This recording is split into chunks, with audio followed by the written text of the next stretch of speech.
এই যে সেলাই মেশিনটা, এটার সাথে অনেক স্মৃতি জড়িয়ে। কেমন স্মৃতি জড়িয়ে আপনাদেরকে বলি। আমরা যখন একাডেমিক লাইনে ছিলাম, মানে যখন পড়াশোনা করতাম, আমার মা অনেক কষ্ট করে কিন্তু আজকে আমাকে এবং আমার দাদাকে এই জায়গাটা এনেছে, যেখানে অ্যাটলিস্ট আমরা কিছু একটা উপার্জন করে মানে নিজের ক্ষমতায় করতে পারি, কিছু অ্যাটলিস্ট আর্থিক উপার্জন করতে পারি। তবুও সেই দিনটার কথা মনে পড়ে যখন এই বাড়িতে আসি, যে কত রাত জেগে, কত দিন, কত কষ্ট করে আমার মা এবং বাবা দুজনেই সেলাই মেশিনে কাজ করেছে আমাদের প্রয়োজন মেটানোর জন্য। তো এখন সেই দিনটা অনেকটাই চলে গেছে, কিন্তু মা এখনো এই কাজটা করে, তার একা সময়টাকে ইউটিলাইজ করার জন্য, কারণ ম্যাক্সিমাম সময়টাই তাকে একা কাটাতে হয়।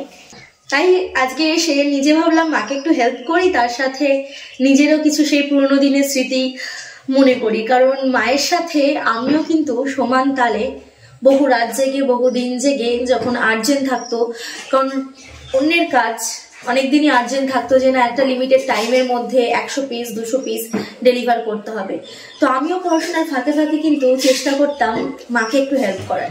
তো এই সেই টেডি বিয়ার যেগুলো আমরা শুধু সেলাই করি, মানে কাটিং অন্য কেউ করে। এই যে এতগুলো পার্ট, এখানে অ্যাপ্রক্স 15 পিস আছে, 15টা টুকরো।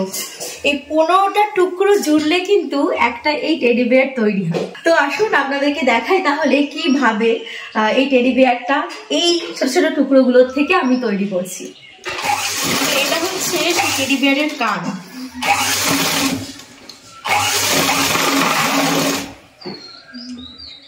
প্রচন্ড সাউন্ড হয়, কিচ্ছু করার নেই।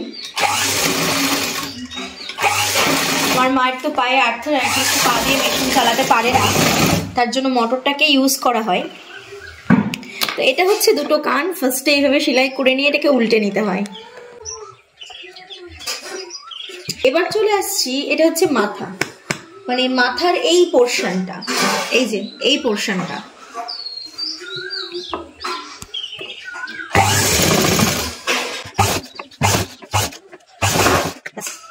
এবার এর মধ্যে আমাদেরকে এই কানগুলো আগে অ্যাটাচ করতে হয়। একটা অ্যাপ্রক্স ডিস্টেন্স দেখে নিতে হয় দুই দিক থেকে।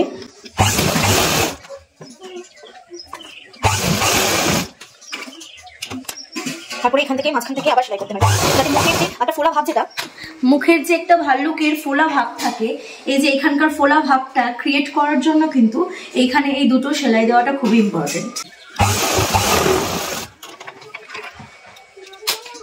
এটা তৈরি হয়ে গেল আমাদের মাথার পোর্শনটা। এবার চলে আসি বডি পার্ট।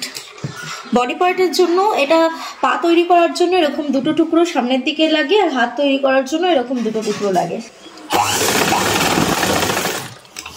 এটা হয়ে গেল সামনের বডি পার্ট। এবার এই দুটোকে একসাথে অ্যাটাচ করে দিতে হয়।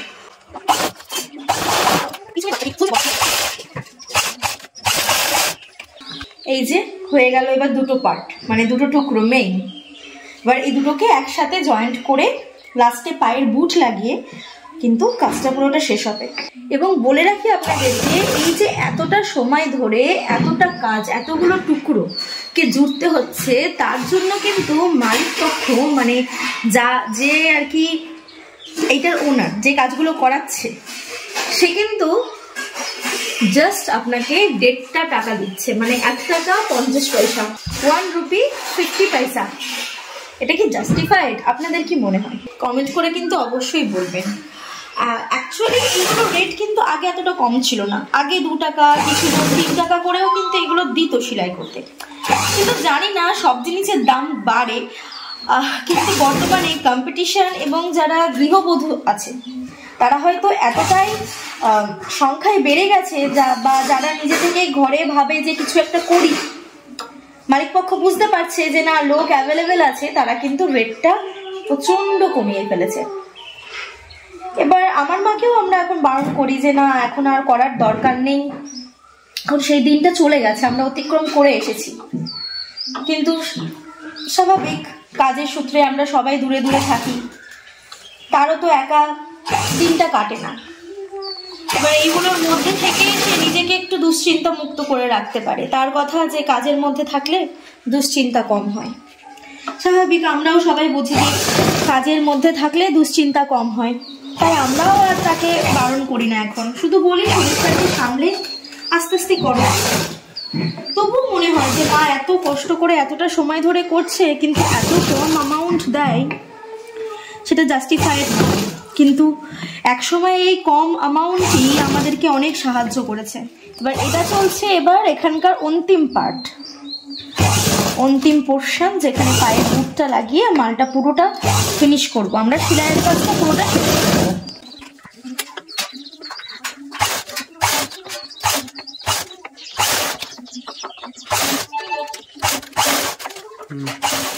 ফাইনালি কমপ্লিট টেডি বিয়ারটা রেডি। তো এটাকে এখন উল্টাতে হবে, উল্টিয়ে আপনাদেরকে ফাইনাল লুকটা দেখাই।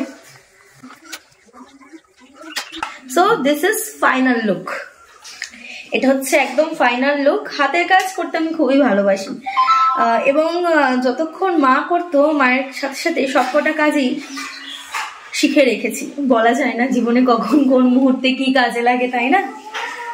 তো ভিডিওটা আপনাদের কেমন লাগলো অবশ্যই কমেন্ট করে কিন্তু জানাবেন। ভালো লাগলে একটা লাইক করে শেয়ার করে দেবেন। Bye bye.